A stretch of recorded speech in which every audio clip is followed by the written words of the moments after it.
கிளம்புனா குதிரை வந்து நாங்கள் 3 அடியில் வர வச்சோம், குதிரை 5 அடியில் வருது, இவர் 9 அடியில் மேலே பறக்காரு. அப்படி வந்து ரோலாகி வருது.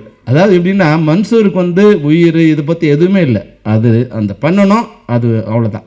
தெரியாதுன்னு மன்சூர் எதுவுமே சொல்ல மாட்டார், ஆனால் பண்ணிவிடுவேன் அவ்வளோ பிரம்மாண்டமாக பண்ணக்கூடியது. அதனால தான் இன்றைக்கி இப்போ எந்த படம் பண்ணாலும் எப்படி வந்து தனஞ்சயன் சொல்லும்போது கேப்டன் பிரபாகரன் நான் விஞ்சறது இன்னொரு படத்தை அது மீறி எடுக்கிறது எப்படி கஷ்டமோ, மன்சூர் இப்போ 100 படம் நடிப்பார், இன்னும் 100 படம் நடித்தா கூட இந்த வீரபத்திரங்கிற கேரக்டரை தாண்டி இன்னொரு கேரக்டர் அவர் நடிக்கணுங்கிறது ரொம்ப கஷ்டம். அந்த அளவுக்கு உயிரை கொடுத்து அந்த படம் பண்ணோம். அது மாதிரி எல்லாருமே இப்போ சொன்னாங்களே, சரண்யா மேடம் தான் வந்து ஃபஸ்ட்டு ரம்யா கிருஷ்ணன் கேரக்டர் வந்தாங்க. ரம்யா கிருஷ்ணன் அவள் போகலான்னு சொல்லும்போது அவங்க இது மாதிரி சொன்னாங்கல்ல சார், அவங்க சென்டிமெண்ட்டாக எந்த படமும் இல்லை, தெலுங்கில் வந்து அவங்க போட்ட எல்லா படமும் ஃப்ளாப்பு, அதனால் வேண்டாம். அதனால் நாங்கள் சரி சரண்யா மேடம் ஓகேன்னு சொல்லி போயிட்டோம். அவங்க இந்த இதெல்லாம் பார்த்துட்டு அவங்க அந்த காஸ்டியூமுக்கும் எனக்கு அவங்களுக்கு சின்ன கொஞ்சம் மிஸ் அண்டர்ஸ்டாண்டிங் வந்துடுச்சு. அவங்க ஃபுல் இதோடு போட்டு வந்தாங்க. நான் சொன்னேன் இல்லை இது இந்த லம்பாடி கேரக்டர், அதனால் கொஞ்சம் நீ வரைக்கும் தான் இருக்கணும்னா அவங்களுக்கு அதில் வந்தது. அப்புறம் அதுவும் இல்லாமல் அந்த ட்ராவலில் அவங்களுக்கு ஒத்துக்கல, அப்போ இது ஆப்ரேஷன் இருக்குது அப்படின்னு ஒரு நாள் போயிட்டு வரேன்னு போனவங்க தான் அப்புறம் வரல.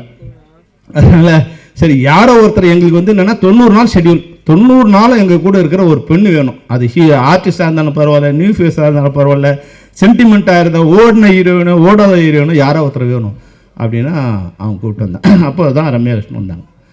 ரம்யா கிருஷ்ணன் வந்தது இந்த படத்துக்கு எவ்வளோ பெரிய ப்ளஸ்ன்னு நீங்கள் பார்த்தீங்கன்னா 35 வருஷம் கழிச்சு கூட அந்த பாட்டு வந்து வரும்போது மக்கள்கிட்ட மிகப்பெரிய ஒரு வெற்றியும் ஆதரவும் இருக்கும்போது உண்மையாக அது கூட வந்து என்னென்னா, நான் அசிஸ்டன்ட் டைரக்டராக இருக்கும்போது அவங்க வந்து ஒரு ஹீரோயின், நான் முதல்ல கிளாப் அடித்தது ரம்யா கிருஷ்ணன் தான். ஃபஸ்ட்டு புது வசந்தன் ஒரு படத்துக்கு அவங்க ஹீரோயின்னு நாங்கள் கிளாப் பண்ணுறோம். அது அப்போது நான் டைரக்டராகி என் படத்தில் நடிக்க வந்து அந்த படம் விடும்போது என்னோட இன்றைக்கி யாராவது சரி இதில் நடித்தவங்களாம் யார் இருக்காங்க சார் இல்லாத போது யாராவது செலிபிரிட்டி இருந்தால் நல்லா இருக்குமேனு சார் கூப்பிட்டேன். அவர் வரனார். இவங்களை வந்து கூப்பிடலாமா வேணாமன்னு அப்புறம் எனக்கு கொஞ்சம் டச் விட்டு போச்சு.